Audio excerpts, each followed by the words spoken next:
안녕하세요, 아로랑입니다. 오늘은 얼마 전에 애플이 발표한 iOS 13을 아이폰 SE에 한번 설치를 해봤습니다. 이 정식 베타가 아니라서 조금 망설이긴 했는데 뭐 테스트도 할 겸. 자, 설치 방법은 검색해 보시면 정말 너무 많기 때문에 뭐 저도 설치 과정 중에 딱히 어려움은 전혀 없었습니다. iOS 13에서 가장 눈에 띄는 것은 역시나 다크 모드가 생겼다는 건데요. 솔직히 안드로이드에서는 뭐 한참 전부터 적용됐던 거잖아요.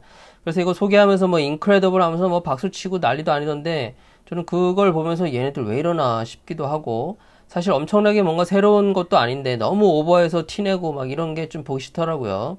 하지만 기능이 추가된 건 확실히 반가운 일임은 분명합니다. 이렇게 사용하기에도 굉장히 편하게 돼 있고요. 그리고 추가된 기능 중에 이렇게 사진에서 이 편집 모드 옵션이 좀 다양해졌다는 거. 뭐 기존에는 서드 파티 어플들을 통해서 보정하던 것들을 이렇게 기본 앱에서 바로 할 수 있다는 거는 뭐 편의성 면에서는 좀 칭찬할 만한 뭐 그런 일이라고 볼 수 있는데 사실 이것도 좀 늦었죠. 네, 적용하는 게.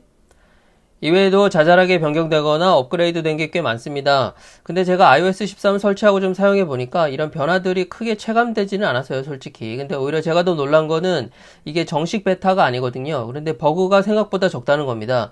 물론 배터리 타임이 좀 짧아진 것 같고, 뭐 간혹 튕기거나 이런 게 좀 있고요.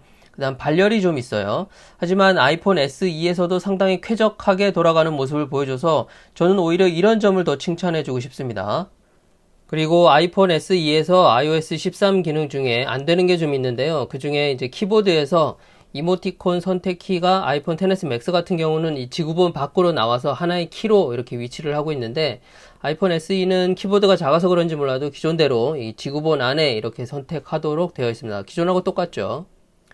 이번 iOS 13은 실사용자 입장에서 보면 다크 모드가 그나마 가장 큰 변화일 것 같고 사진 앨범에서 그 보이는 뭐 애니메이션 효과랄까요? 그런 게 좀 새롭게 변한 점. 뭐 나머지는 크게 그렇게 체감이 되지 않습니다. 속도가 빨라졌다고는 하지만 이것도 뭐 막 빨라졌네 이런 느낌은 별로 없고 자판 스와이프나 볼륨바 변경 같은 거는 뭐 솔직히 생색내기 같고 개인적으로 가장 기대했던 구글 맵 스트리트 뷰처럼 보이는 그런 효과도 사실상 2019년 말이나 돼야 그것도 미국에서나 가능할 것 같아서 모형지물이고 뭐 이메일을 그때그때 생성해가지고 로그인하는 것도 뭐 그렇게 자주 사용할 것 같진 않아요.